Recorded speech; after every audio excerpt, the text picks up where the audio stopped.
زکوٰۃ میں چاندی کے نصاب پر فتویٰ ہے۔ اس حساب سے اکثر افراد پر قربانی واجب ہوتی ہے، لیکن لوگوں کی مالی ضروریات اور ایمان کی کمزوری کی بنا پر کافی مشکل پیش آتی ہے۔ کیا لوگوں کی سہولت کی خاطر قربانی کے لیے سونے کے نصاب کو معیار بنایا جا سکتا ہے؟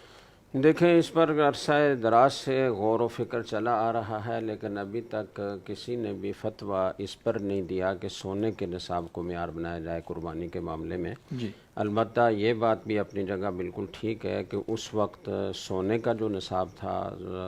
عہد رسالت میں اور عہد صحابہ میں،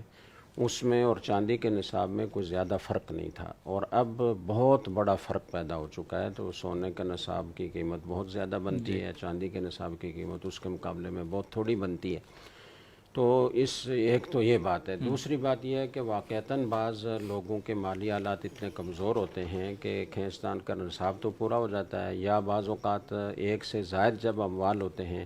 تو چونکہ اس صورت میں وزن کا اعتبار نہیں ہوتا بلکہ قیمت لگائی جاتی ہے، تو کسی کے پاس اگر 1 تولہ سونا بھی ہو اور اس کے پاس 50 روپے بھی ہوں تو نصاب پورا ہو جاتا ہے۔ تو ایسی صورت میں ظاہر ہے کہ ایک عام متوسط آدمی جو تنخواہ دار ملازم ہے یا چھوٹی موٹی اس کی دکان ہے، مشکل سے گزارا ہوتا ہے مہینے کا، تو اس پر اگر قربانی کو لازم کیا جائے تو وہ بڑی دقت میں پیش آئے گا۔ وہ قربانی تو کر لے گا، لیکن اس سے مہینے بھر کے اخراجات پورے کرنا مشکل ہو جائے گا، وہ قرض لینے پر مجبور ہوگا۔ یا بعض اوقات خواتین کے پاس 1-2 تولے کا زیور ہوتا ہے، چھوٹی سی نقدی ہوتی ہے، یا ضرورت سے زائد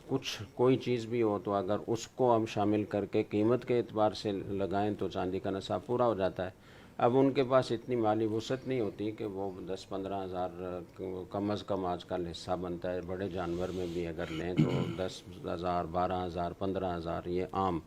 ریٹ چل رہا ہے۔ تو اتنی رقم اگر وہ خرچ کریں گے تو ان کو اپنا مہینہ پورا کرنا مشکل ہو جائے گا۔ بعض اوقات کوئی بیوہ ہوتی ہے اور اس کے ساتھ اور کوئی تعاون کرنے والا بھی نہیں ہوتا، اور اس کے پاس زیور ہوتا ہے اور چھوٹی موٹی نقدی ہوتی ہے جو سے وہ اپنے گھر کا خرچہ چلاتی ہے، تو اگر اس پر یہ لازم کیا جائے کہ قربانی کرے تو وہ بڑی دقت میں پڑ جاتی ہے۔ اس کے لیے 2 راستے اختیار کیے گئے۔ ہمارے ہاں سے جو فتویٰ دیا گیا ہے وہ یہ ہے کہ ایک مشہور فقیہ ہیں ابن الملک کے نام سے،